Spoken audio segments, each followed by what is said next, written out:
গণমাধ্যম কর্মীদের নির্যাতন আর নিপীড়নে উৎসব মুখর পরিবেশে তারা এই সব কাজগুলো করে যাচ্ছে। আমি সেই ভাষায় বলতে চাই, তপ্ত দুধে বেলার বাজার, সত্য কথায় বন্ধু বাজার। গণমাধ্যম কর্মীরা এই দেশের সাধারণ মানুষের পক্ষে দাঁড়িয়ে নির্যাতনের স্টেম রোলার চলতে থাকে। প্রত্যেকটা সরকারের আমলের থেকে আজ অবধিকাল পর্যন্ত গণমাধ্যম কর্মীরা একের পর এক নির্যাতিত হয়ে আসছে। ঘটনা ঘটতে থাকবে, আর এই ধরনের ঘটতে থাকলে সাংবাদিকরা হুমকির মুখে থাকবে, তারা প্রকৃত পেশা করতে পারবে না, এবং না পারলে অবশ্যই এই সমাজ এবং রাষ্ট্র ক্ষতিগ্রস্ত হবে।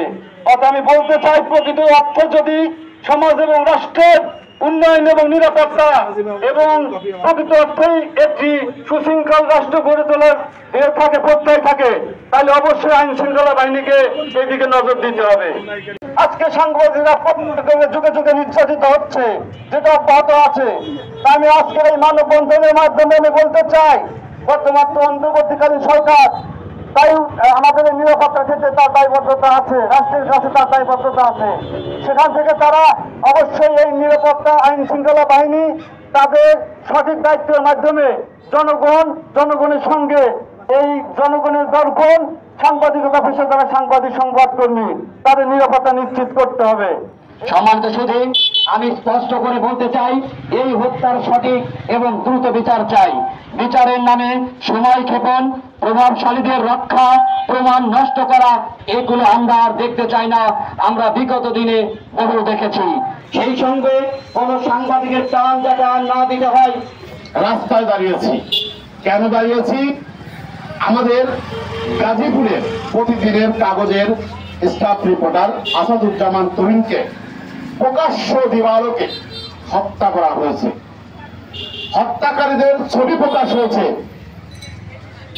যাদেরকে গ্রেফতার করা হয়েছে আর যাদের ছবি প্রকাশ হয়েছে, একটু খেয়াল করবেন, মিল পাওয়া যাচ্ছে না। আমরা এরকম চাই না। আমরা চাই প্রকৃত যারা অপরাধী তাদেরকে গ্রেফতার করা হোক। আর কেন আমাদের এই রাস্তায় দাঁড়াতে হবে?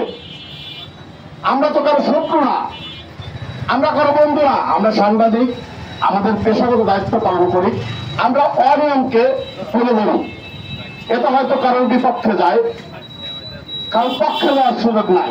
আমরা কাজ করি দেশের জন্য।